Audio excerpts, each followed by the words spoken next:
If they wanted me back, obviously it just doesn't seem that way, does it? Montrezl Harrell there. On your screen now is Mark G_Medina on Twitter. That's his social. You can find his work there, or you can find it on USA Today, covering things all NBA. We saw Montrezl going to the Lakers. I saw in your piece you wrote about Rob Pelinka and his account on these upgrade plans for the Lakers, finding star role players that play with grip, a description that seems to fit Montrezl Harrell. Yeah, I think it seems to fit the description of who else the Lakers were able to get during free agency when you talk about Marc Gasol and Wesley Matthews. And it's scary to think about this because the Lakers are just coming off a championship season, but they're substantially better because they're able to get younger. They're able to add more consistent secondary scoring.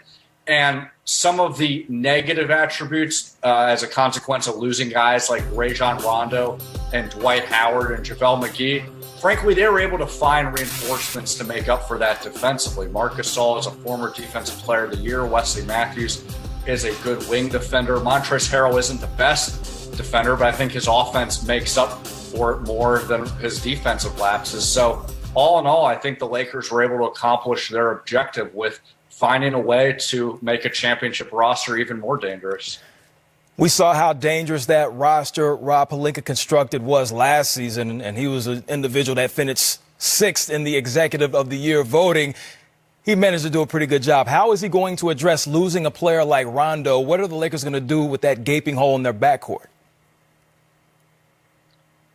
It's a good question. Look, Rajon Rondo is a valuable piece, especially during the playoffs. So they still have some roster spots left. My hunch is that they're going to try to fill that backup point guard position. But the reality is they were able to offset some of those intangibles that Rajon Rondo provided in terms of veteran leadership when you're looking at a guy like Marc Gasol. Yes, obviously it's apples and oranges as far as differences go, but the veteran presence is still there.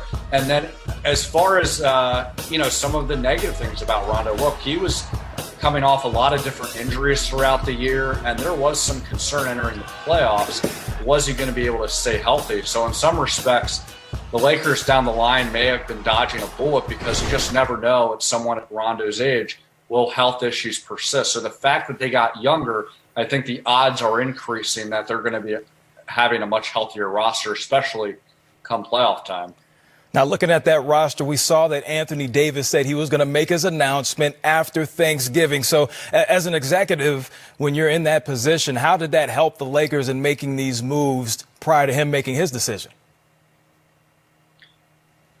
Well, it certainly helps the Lakers that they have strong assurances that Anthony Davis is coming back. If they didn't, then this would be a real cause for concern because he was the second best player on the team. I think organizationally speaking, they're trying to set up a system where LeBron James can pass the baton to AD to become eventually the number one focal point on the team because LeBron's going to turn 36 in December. So I think what the Lakers were able to show with Anthony Davis is, look, they have a pretty good track record of upgrading the roster even more. Some of these moves, specifically with Montrezl Harrell and Marc Gasol, is going to make life easier for Anthony Davis. But the reason why AD still hasn't formally committed has nothing to do with any concerns he has with the franchise. He's really trying to calculate what should the contract look like. Should he go for a long-term deal? Should he go for a 2-year deal so that he's a free agent the same year as LeBron James? So that's kind of the number crunching that he is going through. But I'm sure that the fact that the Lakers were able to,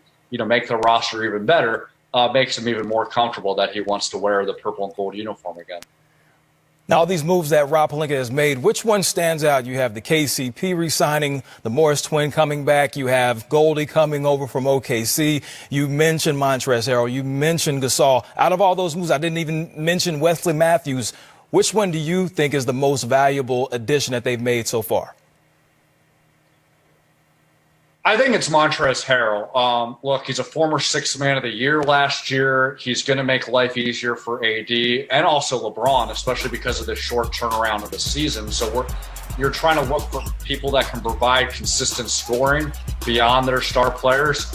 You look at Montrezl Harrell, and then I think you also have to look, this was at the cost of the Clippers keeping their main guy. And look, as you saw in that clip earlier, the Clippers kind of gave the impression of Montrezl Harrell that they weren't really concerned about keeping him.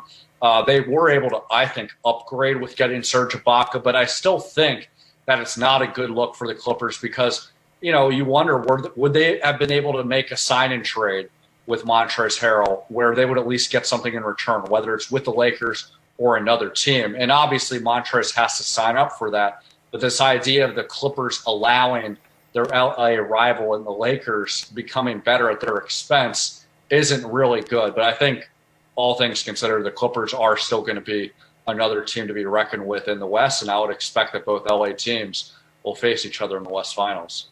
Mark Medina, always one to be reckoned with when it comes to delivering the news. We appreciate you. We'll talk to you soon. See, hey, is he going to be able to move with the pick and rolls? Is he going to be able to move and be your last line of defense? Those are questions that I'm going to have. As far as scoring the basketball, I know Boogie's going to be able to score the ball in his sleep. But as far as moving around, recovering from the Achilles and the ACL and then getting back in playing shape, I have to see what that's going to look like. Tom, from a personnel standpoint, you have two players that are still currently on the roster as far as we know, talking about Russell Westbrook and James Harden. How will these players mesh in with what Boogie brings to the table on the floor?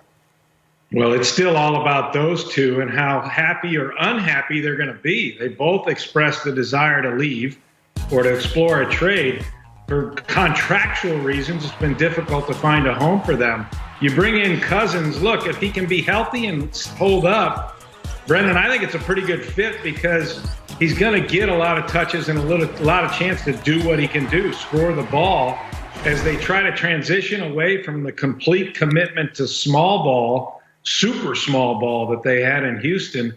They're going to try to play maybe a little more traditionally. They bring in Wood from Detroit. They bring in Cousins, who's got a lot more experience and, if healthy, a lot more in his arsenal offensively. It could be a help, but I don't know if they can hold it together in Houston or how crabby these two all-stars are going to be looking to get out of there. Christian Wood signed that 3-year deal for $41 million going to the Eastern Conference. The Wizards, they have assets or bait that is coveted by other teams. Now, Wizards GM Tommy Shepard told them, hold on, player, when it comes to fishing for his all-star backcourt. There's no plans to trade John. Obviously, that's unfortunate this time of year. I think the bait and tackle shop's wide open for business. There's a lot of people that get excited on the internet or whatnot. But I was with John this morning. I watched him work out. He had another fantastic workout. Talked to all of our players. I talked to Bradley today. He's excited about getting back here, getting ready to get to training camp. I think the story, it's a new story now with John and Bradley versus it's not a sequel. Some might look at this as gamesmanship. Some might look at it as the real deal. Tom, coming to you, buy or selling what GM Shepard is saying about his backcourt? Well, there's no plan to trade John Wall because there's nobody that'll take John Wall. $132 million left on his deal, $44 million a year guaranteed. And we know he hasn't played for coming up on 3 years. And when he played before that, it wasn't much. So there's just a slew of money left at that age with that injury history, and that PO at the end means player option, so it's going to be there. It's a ton of dough, and we just simply haven't seen this player that we're seeing in the highlights on the floor in such a long time. I hope he can come back. I hope that backcourt is reinvented in a way that Tommy Shepard was selling today, where he says Wall's shooting the ball better. We know how Beal's evolving. They would each be better with each other, but that hasn't happened in now years. So we just wish him well, hope he comes back. But trust me, Tommy Shepard would trade him in a second if somebody would take it. We've seen contracts in the past. Hey, D. Wood, you already know. Go ahead. Man, Tom. Man, my man Tom Penn just giving you the real deal. He giving it to you straight with no chaser out here. I'm not sure whether Tommy would trade him or not. But I will say this: